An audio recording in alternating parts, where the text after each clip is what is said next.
ಎಲ್ಲರಿಗೂ ನಮಸ್ಕಾರ. ಟ್ರೇಡ್ ಸತನಾಗೆ ನಿಮ್ಮೆಲ್ಲರಿಗೂ ಸ್ವಾಗತ. ನನ್ನ ಪಾಸ್ಟ್ ವಿಡಿಯೋದಲ್ಲಿ ಫ್ಯೂಚರ್ಸ್ ಮತ್ತೆ ಫಾರ್ವರ್ಡ್ಸ್ ಅಂದ್ರೆ ಏನು ಅಂತ ಅರ್ಥ ಮಾಡ್ಕೊಂಡಿದ್ದೀವಿ. ಫಾರ್ವರ್ಡ್ಸ್ ನಲ್ಲಿ ಇರೋ ಲಿಮಿಟೇಷನ್ಸ್ ನ ಫ್ಯೂಚರ್ಸ್ ಯಾವ ರೀತಿ ಮಿಟಿಗೇಟ್ ಮಾಡ್ತು ಅನ್ನೋದನ್ನ ನೋಡಿದ್ವಿ. ಆ ಫ್ಯೂಚರ್ಸ್ ಯಾವ ರೀತಿ ಯೂಸ್ ಮಾಡಬಹುದು ಅನ್ನೋದನ್ನು ನೋಡಿದ್ವಿ. ಈ ವಿಡಿಯೋನಲ್ಲಿ ನಾನು ಫ್ಯೂಚರ್ಸ್ ನ ಯಾವ ರೀತಿ ಟ್ರೇಡ್ ಮಾಡೋದು, ಮತ್ತೆ ಯಾವ ರೀತಿ ಫ್ಯೂಚರ್ಸ್ ಗಳಿದೆ, ಸ್ಟಾಕ್ಸ್, ಇಂಡೆಕ್ಸ್, ಪ್ಲಸ್ ಅದನ್ನ ನಾವು ಯಾವ ರೀತಿ ಟ್ರೇಡ್ ಮಾಡಬಹುದು, ಮಾರ್ಜಿನ್ ಯಾವ ರೀತಿ ಯೂಸ್ ಆಗುತ್ತೆ, ಲೆವರೇಜ್ ಯಾವ ರೀತಿ ಯೂಸ್ ಆಗುತ್ತೆ, ಇದನ್ನೆಲ್ಲ ಥಿಯರಿ ವೈಸು ನನ್ನ ಪ್ರೀವಿಯಸ್ ವಿಡಿಯೋದಲ್ಲಿ ನೋಡಿದ್ರಿ. ಅಕಸ್ಮಾತ್ ನೋಡಿಲ್ಲ ಅಂದರೆ ಇಲ್ಲಿ ಲಿಂಕ್ ಹಾಕಿರ್ತೀನಿ, ಹೋಗಿ ಚೆಕ್ಔಟ್ ಮಾಡಿ. ಸೊ ಈ ವಿಡಿಯೋನಲ್ಲಿ ಬೇರೆ ಬೇರೆ ಬ್ರೋಕರ್ನಲ್ಲಿ ಯಾವ ರೀತಿ ಟ್ರೇಡ್ ಮಾಡೋದು, ಮಾರ್ಜಿನ್ ಯಾವ ರೀತಿ, ಲಾಟ್ ಸೈಜು, ಕ್ವಾಂಟಿಟಿ, ಇದೆಲ್ಲದ್ರ ಬಗ್ಗೆನೂ ಈ ವಿಡಿಯೋದಲ್ಲಿ ಡೀಟೇಲ್ ಆಗಿ ಎಕ್ಸ್ಪ್ಲೇನ್ ಮಾಡ್ತೀನಿ. ಸೊ ತಡ ಮಾಡದೆ ಶುರು ಮಾಡೋಣ ಬನ್ನಿ. ಸೊ ಇವತ್ತಿನ ಎಕ್ಸಾಂಪಲ್ಗೆ ನಾನು ಜೆರೋದಾ ಪ್ಲಾಟ್ಫಾರ್ಮ್ನ ಯೂಸ್ ಮಾಡಿ ನಿಮಗೆ ತೋರಿಸ್ತಾ ಇದ್ದೀನಿ. ಯಾವುದೇ ಪ್ಲಾಟ್ಫಾರ್ಮ್ ಆದರೂ ಒಂದೇ ರೀತಿ ಇರುತ್ತೆ, ಮೇ ಬಿ ಯೂಸರ್ ಇಂಟರ್ಫೇಸ್ ಮಾತ್ರ ಡಿಫ್ರೆನ್ಸ್ ಇರುತ್ತೆ. ಸೊ ನಾನಿವತ್ತು ಎಕ್ಸ್ಪ್ಲೇನ್ ಮಾಡ್ತಿರೋದು ಟರ್ಮಿನಾಲಜೀಸು ಮತ್ತೆ ಯಾವ ರೀತಿ ಮಾರ್ಜಿನ್ ಮತ್ತೆ ಲೆವರೇಜ್ ಎಲ್ಲ ಯೂಸ್ ಆಗುತ್ತೆ ಅಂತ ಡೀಟೇಲ್ ಆಗಿ ತೋರಿಸ್ಕೊಡೋದಕ್ಕೆ.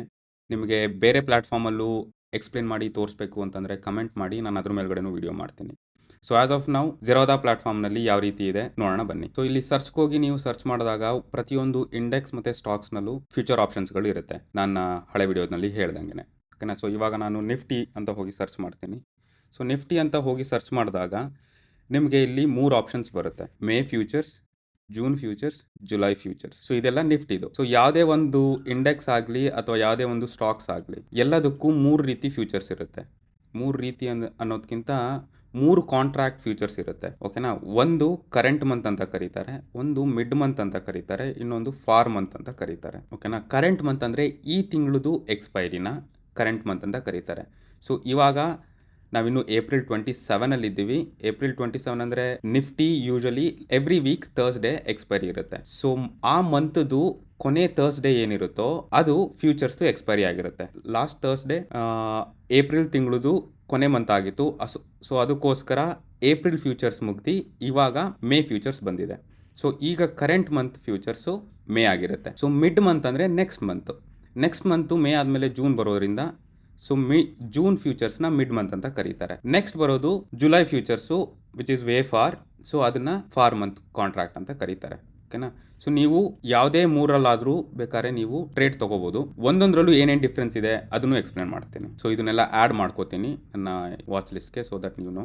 ಸೊ ಇದೇ ರೀತಿ ಬ್ಯಾಂಕ್ ನಿಫ್ಟಿಗೂ ಇರುತ್ತೆ.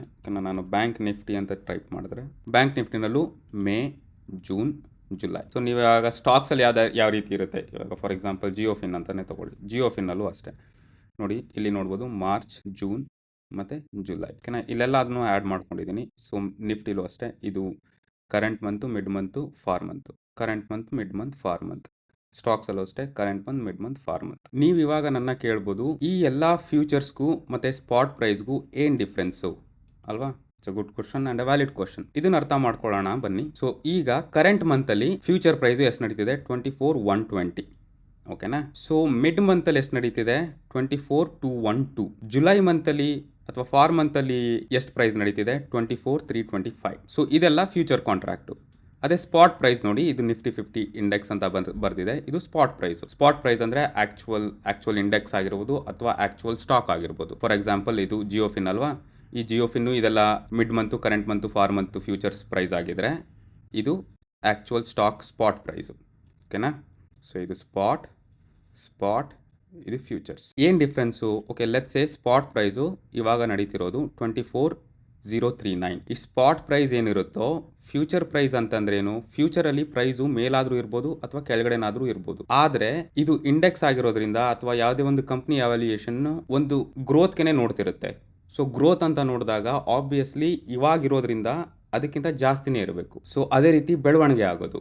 ಇವಾಗ ಯಾರೇ ಆದರೂ ಫ್ಯೂಚರಲ್ಲಿ ಓಕೆ ಕಡಿಮೆ ಇರುತ್ತೆ ಅಂತ ಯಾರು ಹೇಳಲ್ಲ. ಇವಾಗ ನೀವು ಒಂದು ಸೈಟೇ ತೊಗೊಂಡ್ರು ಏನಕ್ಕೆ ಇನ್ವೆಸ್ಟ್ ಮಾಡ್ತಿದ್ದೀರಾ ಅಂತಂದರೆ, ಓಕೆ ಫ್ಯೂಚರಲ್ಲಿ ಇದ್ರ ಪ್ರೈಸ್ ಮುಂದೆ ಹೋಗ್ಬೋದು, ಆಗುತ್ತೋ ಇಲ್ವೋ ಅದು ಆ ಸ್ಥಾನಕ್ಕೆ ಬಂದಾಗಲೇ ಗೊತ್ತಾಗೋದು. ಆದರೆ ಇವಾಗ ಯಾವ ನಂಬಿಕೆ ಮೇಲೆ ಮಾಡ್ತೀರಾ ಅಂತಂದರೆ, ಓಕೆ ಮುಂದೆ ಹೋಗ್ತಾ ಎಲ್ಲದ್ರದ್ದು ವ್ಯಾಲ್ಯೂ ಜಾಸ್ತಿ ಆಗುತ್ತೆ ಅನ್ನೋ ರೀತಿ. ಓಕೆನಾ. ಸೊ ಇದು spot price. Spot price plus some premium price will becomes the future price. ಓಕೆನಾ. ಸೊ ಈಗ ಕರೆಂಟ್ ಸ್ಪಾಟ್ ಪ್ರೈಸು 24,039 ರೂಪಾಯಿ ಇದ್ದರೆ ಮೇ ಫ್ಯೂಚರ್ದು 24,120 ರೂಪಾಯಿ ಇದೆ. ಓಕೆನಾ. ಅಂದರೆ ಆಲ್ಮೋಸ್ಟ್ 80 ರೂಪೀಸ್ ಜಾಸ್ತಿ ಇದೆ. ಸೊ ಇದು ಮೇ. ಈ ಮೇಗಿಂತ ಜೂನು ಇನ್ನೂ 1 ತಿಂಗಳು ಜಾಸ್ತಿ ಇದೆ ಅಲ್ವಾ? ಸೊ ಅದಕ್ಕೋಸ್ಕರ ಇದ್ರದ್ದು ಮತ್ತು ಇದ್ರದ್ದು ಪ್ರೈಸು ಡಿಫ್ರೆನ್ಸ್ ಇರುತ್ತೆ. ಆಬ್ವಿಯಸ್ಲಿ ಮೇಗಿಂತ ಜೂನ್ದು ಪ್ರೀಮಿಯಂ ಪ್ರೈಸಸ್ಗಳು ಜಾಸ್ತಿ ಇರುತ್ತೆ.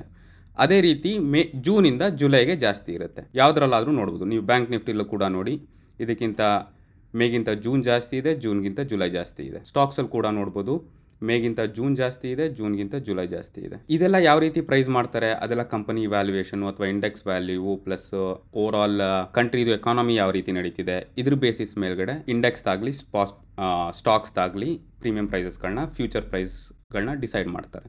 ಇನ್ನೊಂದು ಇಂಟ್ರೆಸ್ಟಿಂಗ್ ಥಿಂಗ್ ಏನು ಅಂದರೆ, ಲೆಟ್ಸ್ ಸೇ ಇವಾಗ ಮೇ ಫ್ಯೂಚರ್ಸ್ಗಳು ಅದ್ರ ಕಾಂಟ್ರಾಕ್ಟು ಆಲ್ಮೋಸ್ಟ್ ಎಂಡ್ ಹತ್ರ ಬಂದಿರುತ್ತೆ. So instead of April 27 let's say May 27 ಅದ್ರದ್ದು ಎಕ್ಸ್ಪೈರಿ ಅಂತ ಅನ್ಕೊಳ್ಳಿ. ಎಕ್ಸ್ಪೈರಿ ಹತ್ರ ಬರ್ತಿದಂಗೆನೆ ಈ ಕರೆಂಟ್ ಮಂತ್ ಫ್ಯೂಚರ್ಸ್ ಪ್ರೈಸು ಮತ್ತೆ ಅವಾಗಿನ ಸ್ಪಾಟ್ ಪ್ರೈಸು ಒಂದೇ ಆಗಿರುತ್ತೆ. ಯಾಕಂದ್ರೆ ಒಂದೇ ಆಗಲೇಬೇಕು.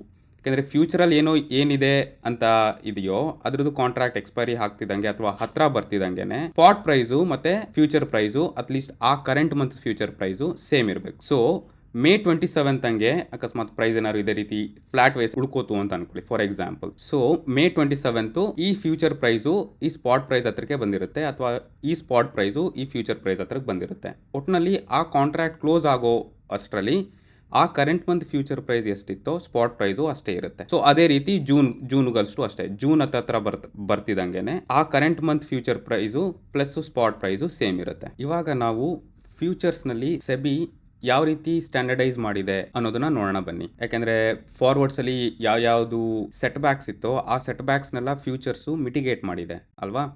ಹೆಂಗೆ ಒಂದು ರೆಗ್ಯುಲೇಟರಿ ರಿಸ್ಕ್ ಆಗಿರ್ಬೋದು, ಅಥವಾ ಕೌಂಟರ್ ಪಾರ್ಟಿ ರಿಸ್ಕ್ ಆಗಿರ್ಬೋದು, ಅಥವಾ ಮಾರ್ಜಿನ್ ಆಗಿರ್ಬೋದು, ಈ ಎಲ್ಲ ರೀತಿ ಮಿಟಿಗೇಷನ್ಸ್ನು ಫ್ಯೂಚರ್ಸ್ ಮಾಡಿದೆ. ಸೊ ಅದು ಯಾವ್ಯಾವ ರೀತಿ ನಾವು ಟ್ರೇಡ್ ಮಾಡಬೇಕಾದ್ರೆ ಎಫೆಕ್ಟ್ ಆಗುತ್ತೆ ಅದನ್ನ ನೋಡೋಣ ಬನ್ನಿ. ಸೊ ಇನ್ನೊಂದು ಏನು ತಲೆಯಲ್ಲಿ ಇಟ್ಕೋಬೇಕು ಅಂತಂದ್ರೆ, ಯಾವಾಗಲೂ ಈ ಕರೆಂಟ್ ಮಂತ್ ಇರುತ್ತಲ್ಲ, ಕರೆಂಟ್ ಮಂತ್ ಅಲ್ಲಿ ಲಿಕ್ವಿಡಿಟಿ ಜಾಸ್ತಿ ಇರುತ್ತೆ. ಲಿಕ್ವಿಡಿಟಿ ಅಂತಂದ್ರೆ ಅದೇ ತುಂಬಾ ಜನ ಪಾರ್ಟಿಸಿಪೆಂಟ್ಸ್ ಇರ್ತಾರೆ, ಓಕೆನಾ. ಸೆಲ್ಲರ್ಸ್ ಆಗಿರ್ಬೋದು ಅಥವಾ ಬಯರ್ಸ್ ಆಗಿರ್ಬೋದು. ಅದೇ ನೀವು ಈ ಜೂನ್ಗೆ ಹೋಗಿ ನೋಡಿದ್ರಾಗ ಅಲ್ಲಿ ಪಾರ್ಟಿಸಿಪೆಂಟ್ಸು ಸ್ವಲ್ಪ ಕಡಿಮೆ ಇರ್ತಾರೆ. ಏನಕ್ಕೆ, ನೆಕ್ಸ್ಟ್ ಮಂತ್ ಬರೋದು ಅಲ್ವಾ. ಈಗ ಕರೆಂಟ್ ಮಂತಲ್ಲಿ ಜಾಸ್ತಿ ಆಕ್ಟಿವಿಟೀಸ್ ನಡೀತಿರುತ್ತೆ. ಸೊ ಮೇ ಎಕ್ಸ್ಪೈರಿ ಹತ್ರ ಬರ್ತಿದಂಗೆನೆ ಈ ಎಲ್ಲ ಪಾರ್ಟಿಸಿಪೆಂಟ್ಸ್ ಏನಿದ್ರೋ ಇವರೆಲ್ಲ ನೆಕ್ಸ್ಟ್ ಜೂನ್ಗೆ ಶಿಫ್ಟ್ ಆಗ್ತಾರೆ, ಓಕೆನಾ. ಸೊ ಅದಕ್ಕೋಸ್ಕರ ನೀವೇನಾದ್ರು ಟ್ರೇಡ್ ಮಾಡಬೇಕಾಗಿದ್ರೆ ಅಟ್ಲೀಸ್ಟ್ ಆಕ್ಟಿವ್ ಟ್ರೇಡಿಂಗು ನಾನು ಸಜೆಸ್ಟ್ ಮಾಡೋದು ಕರೆಂಟ್ ಮಂತ್ನ ಚೂಸ್ ಮಾಡ್ಕೊಳ್ಳಿ ಅಂತ. ಅಕಸ್ಮಾತ್ ನಿಮಗೆ ಬೇರೆ ರೀತಿನೇ ಸ್ಟ್ರಾಟಜಿ ಗೊತ್ತಿದೆ ಅಂತಂದರೆ ಆವಾಗ ನೀವು ಮಿಡ್ ಮಂತ್ ಅಥವಾ ಫಾರ್ ಮಂತ್ನ ನೋಡ್ಕೊಳ್ಳಿ. ಇನ್ ಕೇಸ್ ಲೆಟ್ಸೇ ನೀವು ಕರೆಂಟ್ ಮಂತಲ್ಲಿ ತೊಗೊಂಡಿರ್ತೀರಾ, ಓಕೆ ಇಲ್ಲ ನಾನು ನೆಕ್ಸ್ಟ್ ಮಂತ್ಗೂ ಅದನ್ನು ಶಿಫ್ಟ್ ಮಾಡ್ಕೋಬೇಕು, ಚೆನ್ನಾಗಿ ಹೋಗ್ತಿದೆ ನನ್ನ ಡೈರೆಕ್ಷನಲ್ಲಿ ಅಂತಂದರೆ, ನೀವು ಈ ಮೇ ಫ್ಯೂಚರ್ಸ್ ಕಾಂಟ್ರಾಕ್ಟು ಎಕ್ಸ್ಪೈರ್ ಆಗೋಕ್ಕೂ ಮುಂಚೆ ಅದನ್ನು ರೋಲ್ ಓವರ್ ಅಂತ ಕರೀತಾರೆ. ಸೇಮ್ ಕಾಂಟ್ರಾಕ್ಟ್ಸ್ನ ನೀವು ನೆಕ್ಸ್ಟ್ ಮಂತ್ಗೆ ಶಿಫ್ಟ್ ಮಾಡ್ಕೋಬೋದು ಅಥವಾ ರೋಲ್ ಓವರ್ ಮಾಡ್ಬೋದು, ಓಕೆನಾ. ಆ ರೋಲ್ ಓವರ್ಗೆ ಮತ್ತೆ ಎಕ್ಸ್ಟ್ರಾ ಪ್ರೀಮಿಯಮ್ಸ್ಗಳು ಪೇ ಮಾಡಬೇಕು, ಅದನ್ನು ನಾನು ಎಕ್ಸ್ಪ್ಲೇನ್ ಮಾಡ್ತೀನಿ. ಸೊ ಇವಾಗ ನಾವು ಟ್ರೇಡ್ ಮಾಡಬೇಕಾದ್ರೆ ಲೆಟ್ಸ್ ಇವಾಗ ನಾನು ಬೈ ಅಂತ ಕೊಡ್ತೀನಿ ಅನ್ಕೊಳ್ಳಿ. ಮೇ ಫ್ಯೂಚರ್ಸ್ ಬೈ ಅಂತ ಕೊಟ್ಟರೆ ಇದು ಪಾಪಪ್ ಆಗುತ್ತೆ. ಸೊ ಈ ಪಾಪಪ್ ಅಲ್ಲಿ ನೋಡ್ಬೋದು ನೀವು ರಿಕ್ವೈರ್ಡ್ ಆ್ಯಂಡ್ ಅವೈಲಬಲ್, ಓಕೆನಾ. ಅವೈಲಬಲ್ ಅಂದರೆ ಇದು ನನ್ನ ಅಕೌಂಟಲ್ಲಿ ಎಷ್ಟಿದೆ ಅಂತ. ರಿಕ್ವೈರ್ಡ್ ಅಂತಂದರೆ ಈ ಪರ್ಟಿಕ್ಯುಲರ್ ಕಾಂಟ್ರಾಕ್ಟ್ನ ತಗೋಬೇಕು ಅಂತಂದರೆ ಎಷ್ಟು ಮಾರ್ಜಿನ್ ಬೇಕು ಅಂತ. ಮಾರ್ಜಿನ್, ಓಕೆನಾ, ಲೆವರೇಜ್ ಅಲ್ಲ. ನಾನು ಲೆವರೇಜನ್ನು ಎಕ್ಸ್ಪ್ಲೇನ್ ಮಾಡ್ತೀನಿ. ಸೊ 2,05,518 ಮಾರ್ಜಿನ್ ಬೇಕು ನಿಮ್ಮ ಅಕೌಂಟಲ್ಲಿ, ನೀವು ಈ ಪರ್ಟಿಕ್ಯುಲರ್ ಕಾಂಟ್ರಾಕ್ಟ್ನ ತೊಗೊಳೋದಕ್ಕೆ. ಈ ಪರ್ಟಿಕ್ಯುಲರ್ ಕಾಂಟ್ರಾಕ್ಟು 2 ಲಕ್ಷ ಎಷ್ಟಕ್ಕೆ, ಬರೀ ಒಂದು ಲಾಟಿಗೆ ಮಾತ್ರ. ಈ ಒಂದು ಲಾಟಲ್ಲಿ ಎಷ್ಟು ಕ್ವಾಂಟಿಟೀಸ್ ಇದೆ, 75 ಕ್ವಾಂಟಿಟೀಸ್ ಇದೆ. ಸೊ ಬೇಸಿಕಲಿ ಈ 24,120 ರೂಪಾಯಿ ಏನಿದೆಯೋ ಇದು ಒಂದು ಸ್ಟಾಕ್ಗೆ ಅಥವಾ ಒಂದು ಕ್ವಾಂಟಿಟಿಗೆ. ಈ ಒಂದು ಕ್ವಾಂಟಿಟಿ ಬೈ ಮಾಡೋಕ್ಕೆ ನಿಮಗೆ 24,000 ಬೇಕು. ಅದೇ ನೀವು ಫ್ಯೂಚರ್ಸಲ್ಲಿ ಮಾಡಬೇಕು ಅಂದರೆ ಇದನ್ನೇ ಸ್ಟ್ಯಾಂಡರ್ಡ್ ಅಂತ ಕರೀತಾರೆ. ಸೊ ಮಿನಿಮಮ್ ಸ್ಟ್ಯಾಂಡರ್ಡ್ ಇರೋದೇ ಒಂದು ಲಾಟಲ್ಲಿ ಎಷ್ಟಿದೆ, 75 ಕ್ವಾಂಟಿಟಿ. ಅಂದರೆ ಈ 24,120 ರೂಪಾಯಿ ಏನಿದೆ ಅದರದ್ದು 75 ಶೇರ್ಸ್ನ ನೀವು ಹ್ಯಾಂಡಲ್ ಮಾಡ್ತಿರ್ತೀರ. ಆ 75 ಶೇರ್ಸ್ನ ಹ್ಯಾಂಡಲ್ ಮಾಡಬೇಕು ಅಂತಂದರೆ ಇವಾಗ ಮಾರ್ಜಿನ್ ಹೇಳ್ತಿರೋದು ಇಲ್ಲಿ 2,05,000 ಮಾತ್ರ. ಸೊ ಇವಾಗ ನಾವು ಕ್ಯಾಲ್ಕುಲೇಟ್ ಮಾಡೋಣ ಬನ್ನಿ. ಸೊ 24,120 ಅದು ಎಷ್ಟು, ಒಂದು ಶೇರ್ಗೆ. ಆದರೆ ನಾವಿಲ್ಲಿ ಒಂದು ಲಾಟ್ ಬೈ ಮಾಡ್ತಿರೋದು. ಒಂದು ಲಾಟಲ್ಲಿ 75 ಕ್ವಾಂಟಿಟೀಸ್ ಇದೆ. ಸೊ ಇವಾಗ ನಾನು ಆ 75 ಶೇರ್ಸ್ನ ಬೈ ಮಾಡಬೇಕು ಅಥವಾ ಕ್ವಾಂಟಿಟೀಸ್ನ ಬೈ ಮಾಡಬೇಕು ಅಂದರೆ ನನಗೆ ಬೇಕಾಗಿರೋದು 18,09,000. ಇದು ನನಗೆ ಬೇಕಾಗಿರೋ ಕ್ಯಾಪಿಟಲ್ಲು. ಇಷ್ಟು ಲಾಟ್ನ ತಗೋತೀನಿ ಅಂತಂದರೆ ಅಲ್ವಾ. ಆದರೆ ಇವ್ರು ಹೇಳ್ತಿರೋ ರಿಕ್ವೈರ್ಡ್ ಮಾರ್ಜಿನ್ ಎಷ್ಟು, ಬರೀ 2,05,000, ಓಕೆನಾ. ಸೊ ಇಲ್ಲಿ ಏನು ಕ್ಯಾಚು ಅದು ನೋಡೋಣ ಬನ್ನಿ. ಸೊ ಡಿವೈಡೆಡ್ ಬೈ 2,05,000 ಹಾಕ್ತೀನಿ. ಸೊ ಈ ಬ್ರೋಕರು, ಝೆರೋದಾ ಬ್ರೋಕರ್ ಕೊಡ್ತಿರೋ leverage 8 times of whatever that you are doing. ನಾನು ಲೆವರೇಜ್ ಬಗ್ಗೆ ಯಾವ ರೀತಿ ಎಕ್ಸ್‌ಪ್ಲೇನ್ ಮಾಡಿದ್ನೋ ಲಾಸ್ಟ್ ಟೈಮು. ಈ 75 ಕ್ವಾಂಟಿಟಿನ ನೀವು ಪರ್ಚೇಸ್ ಮಾಡಿ ಬಿಡಬೇಕು ಅಟ್‌ಲೀಸ್ಟ್ ಈ ಕರೆಂಟ್ ಮಂತ್‌ಗೆ ಅಂತಂದರೆ ನಿಮಗೆ 2,00,000 ಮಾತ್ರ ಸಾಕು. ಎಲ್ಲಿ 18,00,000ದಲ್ಲಿ. ಏನಕ್ಕೆ ಅಂದರೆ ಇನ್ನು 8 ಟೈಮ್ಸ್ ಏನು ಶಾರ್ಟೇಜ್ ಇದೆಯೋ ಆ 8 ಟೈಮ್ಸು ಬ್ರೋಕರ್‌ಗಳು ಹ್ಯಾಂಡಲ್ ಮಾಡ್ತಿದ್ದಾರೆ. ಸೊ ಇಲ್ಲಿ ನಿಮ್ಮ ಮಾರ್ಜಿನ್ನು 2,00,000 ಆಗಿದ್ರೆ ಬ್ರೋಕರ್ ಕೊಡ್ತಿರೋ leverage 8 times of your margin. ಓಕೆನಾ? ಅರ್ಥ ಆಯಿತು ಅಂತ ಅನ್ಕೋತೀನಿ. ಸೊ ಇದೇ ರೀತಿ ನೀವು ಯಾವುದೇ ಫ್ಯೂಚರ್ಸ್‌ನು ಟ್ರೇಡ್ ಮಾಡ್ಬೋದು. ಲೆಟ್ಸ್ ಸೇ ನಾನಿವಾಗ ಮೇ ತೋರಿಸ್ತಿರೋದು ಜೂನ್‌ಗೆ ತೋರಿಸ್ತೀನಿ ಹೋಗಿ. ಇಲ್ಲಿ ಜೂನ್‌ಗೆ ಹೋಗಿ ನಾನು ಬೈ ಅಂತ ಕೊಟ್ಟರೆ ಬೈ ಮಾಡೋದಕ್ಕೆ ಇಲ್ಲಿ ತೋರಿಸಿರೋದು 2,06,534. ಏನಕ್ಕೆ? ಪ್ರೀಮಿಯಂ ಪ್ರೈಸ್ ಜಾಸ್ತಿ ಇದೆ ಅಲ್ವಾ? ಯಾಕಂದರೆ ಅದು ನೆಕ್ಸ್ಟ್ ಮಂತ್ ಜೂನ್ ಮಂತ್ದು ಅಂದರೆ ಮಿಡ್ ಮಂತ್ದು, ಕರೆಂಟ್ ಮಂತ್ದಲ್ಲ. ನೀವು ಫಾರ್ ಹೋಗ್ತಿದ್ದಂಗೆ ನಿಮ್ಮ ಮಾರ್ಜಿನ್ನು ಜಾಸ್ತಿ ಕೇಳ್ತಾ ಹೋಗ್ತಿರ್ತಾರೆ. ಓಕೆ, ಅದು ಬೈಗಾಯಿತು. ಸೆಲ್ಗೆ ಹೆಂಗೆ ಅಂತ ಕೇಳಿದ್ರೆ ಸೆಲ್ಗೆ ಮಾಡಿದ್ರು ನಿಮ್ಮ ಮಾರ್ಜಿನ್ ಅಷ್ಟೇ ಇರುತ್ತೆ. ಸೊ ಬೇಸಿಕಲಿ ಹೆಂಗೆ ದುಡ್ಡು ಮಾಡ್ಬೋದು ಅಂತಂದರೆ, ನೀವು ಯಾವಾಗ ಬೈ ಮಾಡ್ತೀರಾ, ಮಾರ್ಕೆಟ್ ಮೇಲೆ ಹೋಗ್ತಿದೆ ಅಂತ ನಿಮ್ಮ ಸ್ಪೆಕ್ಯುಲೇಷನ್ಸ್ ಇದ್ದರೆ ನೀವು ಆವಾಗ ಬೈ ಮಾಡ್ತೀರಾ. ಲೆಟ್ಸ್ ಸೇ ನೀವು 24,120ರಲ್ಲಿ ಬೈ ಮಾಡಿದ್ರೆ ಇದೇನಾದರೂ 24,240ಗೆ ಹೋಯಿತು ಅಂತಂದರೆ ಇಲ್ಲಿ ನಿಮಗೆ ₹120 ಲಾಭ. ಅದು ಯಾವುದರಲ್ಲಿ? ಸ್ಟಾಕ್ಸಲ್ಲಿ. ಫ್ಯೂಚರ್ಸು ಬೇರೆ ರೀತಿ ವರ್ಕ್ ಆಗುತ್ತೆ. ನೀವು ಅಕಸ್ಮಾತ್ ಸೆಲ್ ಅಂತ ಕೊಟ್ಟರೆ ಸ್ಟಾಕು ಕೆಳಗಡೆ ಹೋಗ್ತಿದೆ ಅಂತ ಸ್ಪೆಕ್ಯುಲೇಷನ್ ಮಾಡಿದ್ರೆ ಆವಾಗ ನೀವು ಸೆಲ್ ಅಂತ ಕೊಡ್ತೀರಾ. ಆವಾಗ ಸ್ಟಾಕ್ ನಿಮಗೆ ₹24,120 ಇದ್ದು ಅಕಸ್ಮಾತ್ ₹20,000 ಹೋದರೆ ಆವಾಗ ನಿಮಗೆ ₹120 ಲಾಭ. ಏನಕ್ಕೆ ಅಂದರೆ ನೀವು ಫಸ್ಟ್ ಸೆಲ್ ಮಾಡಿದ್ದೀರಾ, ಆಮೇಲೆ ಬೈ ಮಾಡ್ಕೋತಿದ್ದೀರಾ. ಇದು ಕನ್ಫ್ಯೂಸಿಂಗ್ ಅನಿಸ್ಬೋದು. ಕನ್ಫ್ಯೂಸಿಂಗ್ ಅನಿಸಿದ್ರೆ ಕಮೆಂಟ್ ಮಾಡಿ, ನಾನು ಮತ್ತೆ ಎಕ್ಸ್ಪ್ಲೇನ್ ಮಾಡ್ತೀನಿ. ಸೊ ಬೇಸಿಕಲಿ ನೀವು ಫ್ಯೂಚರ್ಸ್ನ ಬೈ ಮಾಡ್ತಿದ್ದೀರಾ ಅಂತಂದರೆ ನೀವು ಸ್ಟಾಕ್ ಪ್ರೈಸ್ ಅಥವಾ ಇಂಡೆಕ್ಸ್ ಪ್ರೈಸು ಮೇಲ್ಗಡೆ ಹೋಗುತ್ತೆ ಅಂತ ಸ್ಪೆಕ್ಯುಲೇಟ್ ಮಾಡ್ತಿದ್ದೀರಾ. ನೀವು ಅಕಸ್ಮಾತ್ ಫ್ಯೂಚರ್ಸ್ ಅಥವಾ ಇಂಡೆಕ್ಸ್ ಫ್ಯೂಚರ್ಸ್ ಆಗಿರಲಿ ಅಥವಾ ಸ್ಟಾಕ್ ಫ್ಯೂಚರ್ಸ್ ಆಗಿರಲಿ ನೀವು ಅದನ್ನ ಸೆಲ್ ಮಾಡ್ತಿದ್ದೀರಾ ಅಂತಂದರೆ ನಿಮ್ಮ ಸ್ಪೆಕ್ಯುಲೇಷನ್ನು ಮಾರ್ಕೆಟ್ ಕೆಳಗಡೆ ಹೋಗುತ್ತೆ ಅಂತ ಇದ್ದರೆ ಆವಾಗ ನಿಮಗೆ ದುಡ್ಡು ಬರುತ್ತೆ. ಲೆಟ್ಸ್ ಇವಾಗ ನೀವು ಬೈ ಮಾಡಿ ಓಕೆ ಮೇಲ್ಗಡೆ ಹೋಗುತ್ತೆ ಅಂತ ಬಿಟ್ಕೊಂಡಿದ್ದಾಗ ಅಕಸ್ಮಾತ್ ಸ್ಟಾಕ್ ಕೆಳಗಡೆ ಬಂದ್ಬಿಟ್ರೆ ಆವಾಗ ನಿಮಗೆ ನೀವು ಬೈ ಮಾಡಿರೋದು ಲಾಸ್ ಆಗುತ್ತೆ. ಸೊ ಅದೇ ರೀತಿ ಆಪೋಸಿಟ್ ಆಗಿ ಸೆಲ್ ಸೈಡಲ್ಲೂ ಅಷ್ಟೇ. ಓಕೆ, ಮಾರ್ಕೆಟ್ ಕೆಳಗಡೆ ಹೋಗುತ್ತೆ ಅಂತ ಅನ್ಕೊಂಡು ನೀವು ಸೆಲ್ ಮಾಡ್ತೀರಾ, ಅಕಸ್ಮಾತ್ ಮಾರ್ಕೆಟ್ ಕೆಳಗಡೆ ಹೋಗದೆ ಮೇಲ್ಗಡೆ ಹೋಗ್ಬಿಟ್ರೆ ಆವಾಗ ನೀವು ಲಾಸ್ ನೋಡೋಕೆ ಶುರು ಆಗ್ತೀರಾ. ಲಾಸ್ ನೋಡೋಕೆ ಹೆಂಗೆ ಶುರು ಆಗ್ತೀರಾ? ನಿಮ್ಗೆ ಹೆಂಗೆ ಎಫೆಕ್ಟ್ ಆಗುತ್ತೆ? ಇವ್ರು ಕೊಡ್ತಿರೋ ಲೆವರೇಜು 8 ಟೈಮ್ಸು. ನೀವು ದುಡ್ಡು ಮಾಡಿದ್ರು ನೀವು ಎಷ್ಟು ಹಾಕಿದ್ದೀರಾ ಮಾರ್ಜಿನ್ ಅದ್ರದ್ದು 8 ಟೈಮ್ಸ್ ಬರುತ್ತೆ, ಕಳ್ಕೊಂಡ್ರು 8 ಟೈಮ್ಸ್ ಹೋಗುತ್ತೆ.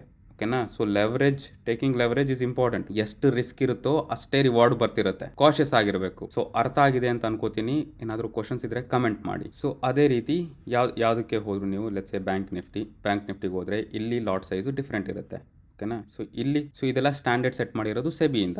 ಹೆಂಗೆ ನಿಫ್ಟಿಗೆ 75 ಕ್ವಾಂಟಿಟೀಸ್ ಇದ್ದೋ ಒಂದು ಲಾಟಲ್ಲಿ, ಅದೇ ರೀತಿ ಬ್ಯಾಂಕ್ ನಿಫ್ಟಿನಲ್ಲಿ ಒಂದು ಲಾಟಲ್ಲಿ 30 ಕ್ವಾಂಟಿಟೀಸ್ ಇದೆ. ಸೊ ಇವಾಗ ನಾನು ಯಾವ್ದಾದ್ರು ಸ್ಟಾಕ್ ಪ್ರೈಸ್ ತೋರಿಸ್ತೀನಿ. ಜಿಯೋಫಿನ್ ಫಾರ್ ಎಕ್ಸಾಂಪಲ್. ಇಲ್ಲಿ ಬೈ ಅಂತ ಕೊಟ್ಟರೆ ಇಲ್ಲಿ ಕ್ವಾಂಟಿಟೀಸ್ ನೋಡಿ 1,650 ಇದೆ, ಅದು ಒಂದು ಲಾಟಲ್ಲಿ. ಆದರೆ ಇವ್ರ ಮಾರ್ಜಿನ್ ನೋಡಿ 96. ಸೊ ಈ ಪರ್ಟಿಕ್ಯುಲರ್ ಸ್ಟಾಕ್ಸ್ ಎಷ್ಟು? ಐ ಥಿಂಕ್ ಇವ್ರದ್ದು 8 ಟೈಮ್ಸೇ ಇರುತ್ತೆ. ಅದನ್ನು ಕ್ಯಾಲ್ಕುಲೇಟ್ ಮಾಡೋಣ ಬನ್ನಿ. ಸೊ ಹೆಂಗೆ ಕ್ಯಾಲ್ಕುಲೇಟ್ ಮಾಡೋದು, ಎಷ್ಟು ಲೆವರೇಜ್ ಕೊಡ್ತಿದ್ದಾರೆ ಅಂತ? ಸೊ ಲೆಟ್ಸ್ ಸೇ ಈ May futures current price ನಡೀತಿರೋದು 253.3.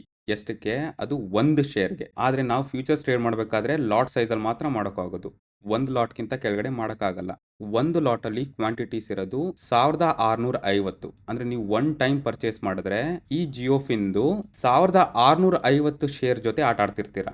So ಕಾಷಸ್ ಆಗಿರಬೇಕು. ಸೊ ಕರೆಂಟ್ ಪ್ರೈಸು 253.3 ಇಂಟು ಒಂದು ಲಾಟಲ್ಲಿ ಎಷ್ಟು ಕ್ವಾಂಟಿಟೀಸ್ ಇರುತ್ತೆ? 1650. ಅಂದರೆ ಬೇಸಿಕಲಿ ನಿಮಗೆ ₹4,17,945 ಬೇಕು 1,650 ಸ್ಟಾಕ್ಸ್ನ ಬೈ ಮಾಡ್ತೀನಿ ಅಂತ.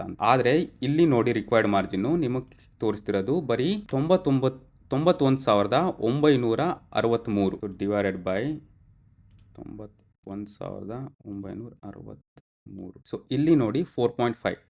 ಅಂದರೆ ಈ ಪರ್ಟಿಕ್ಯುಲರ್ ಸ್ಟಾಕ್ಸ್ಗೆ ಈ ಬ್ರೋಕರ್ ಕೊಡ್ತಿರೋ ಲೆವರೇಜು 4 ಟೈಮ್ಸ್. ಸೊ ಎಲ್ಲದಕ್ಕೂ 8 ಟೈಮ್ಸ್ ಇರುತ್ತೆ ಅಂತೆಲ್ಲ ಅನ್ಕೋಬೇಡಿ. ಒಂದೊಂದಕ್ಕೂ ಬೇರೆ ಬೇರೆ ರೀತಿ ಲೆವರೇಜ್ಗಳಿರುತ್ತೆ, ಬೇರೆ ಬೇರೆ ರೀತಿ ಮಾರ್ಜಿನ್ ರಿಕ್ವೈರ್ಮೆಂಟ್ಸ್ ಇರುತ್ತೆ. ಸೊ ಇದನ್ನು ಕ್ಯಾಲ್ಕುಲೇಟ್ ಮಾಡಿಕೊಂಡು ನೀವು ಎಷ್ಟು ಲೆವರೇಜ್ ತೊಗೋತಿದ್ದೀರಾ, ನೀವು ಎಷ್ಟು ಮಾರ್ಜಿನ್ ಯೂಟಿಲೈಸ್ ಆಗ್ತಿದೆ, ಸೊ ನಿಮ್ಮ ಸ್ಟಾಪ್ ಲಾಸ್ ಎಲ್ಲಿ ಇಟ್ಕೋಬೇಕು, ಅಕಸ್ಮಾತ್ ನೀವು ಸ್ಪೆಕ್ಯುಲೇಟ್ ಮಾಡಿರೋದು ತಪ್ಪಾಗಿದ್ರೆ ನೀವು ಎಲ್ಲಿ ಎಕ್ಸಿಟ್ ಆಗ್ತೀರಾ, ಯಾಕಂದರೆ ಅದನ್ನು ಸ್ಟಾಪ್ ಲಾಸ್ ಅಂತ ಕರೀತಾರೆ.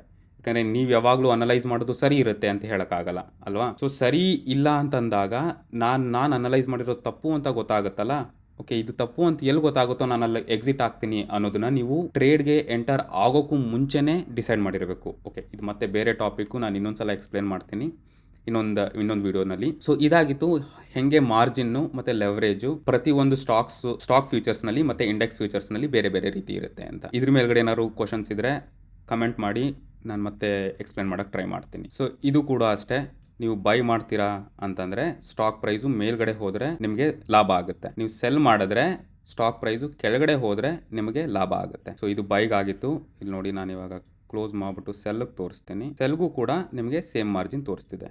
ಯಾಕಂದರೆ irrespective of the sides it is giving you the same margin and the same leverage. So sell ಅಂತ ಪ್ರೆಸ್ ಮಾಡಿದ್ರೆ ಮಾರ್ಕೆಟ್ ಕೆಳಗಡೆ ಹೋದರೆ ನಿಮಗೆ ದುಡ್ಡು, ಬೈ ಅಂತ ಪ್ರೆಸ್ ಮಾಡಿದ್ರೆ ಮಾರ್ಕೆಟ್ ಮೇಲ್ಗಡೆ ಹೋದರೆ ನಿಮಗೆ ದುಡ್ಡು. ಸೊ ಇದಾಗಿತ್ತು ಈ ವಿಡಿಯೋನಲ್ಲಿ ಹೆಂಗೆ ಫ್ಯೂಚರ್ಸ್ನ ಟ್ರೇಡ್ ಮಾಡೋದು, ಯಾವ ರೀತಿ ಫ್ಯೂಚರ್ಸ್ಗಳಿದೆ ಅಂತೆಲ್ಲ ನೀಟಾಗಿ ಅರ್ಥ ಆಗಿದೆ ಅಂತ ಅನ್ಕೋತೀನಿ. ನಿಮಗೆ ಬೇರೆ ಏನಾದರೂ ಡೌಟ್ಸ್ ಇದ್ರೆ ಅಥವಾ ಕ್ವಶನ್ಸ್ ಇದ್ರೆ ಕಮೆಂಟ್ ಸೆಕ್ಷನ್ ಖಾಲಿ ಇರುತ್ತೆ, ಕಮೆಂಟ್ ಮಾಡಿ. ಸೊ ನಾನು ನಿಮ್ಮನ್ನೆಲ್ಲ ನೆಕ್ಸ್ಟ್ ವಿಡಿಯೋದಲ್ಲಿ ನೋಡ್ತೀನಿ. ನೆಕ್ಸ್ಟ್ ವಿಡಿಯೋದಲ್ಲಿ ಹೆಂಗೆ ಆಪ್ಷನ್ಸ್ ಅಂದ್ರೆ ಏನು ಅಂತ ಎಕ್ಸ್ಪ್ಲೇನ್ ಮಾಡ್ತೀನಿ. ಫ್ಯೂಚರ್ ಮತ್ತೆ ಆಪ್ಷನ್ಸ್ ಅಲ್ಲಿ ಡಿಫ್ರೆನ್ಸ್ ಏನಿದೆ ಅನ್ನೋದನ್ನ ಎಕ್ಸ್ಪ್ಲೇನ್ ಮಾಡ್ತೀನಿ. ಸೊ ನಾನು ನಿಮ್ಮನ್ನೆಲ್ಲ ನೆಕ್ಸ್ಟ್ ವಿಡಿಯೋದಲ್ಲಿ ನೋಡ್ತೀನಿ. ಅಲ್ಲಿ ತನಕ trade safe, be cautious. Thank you.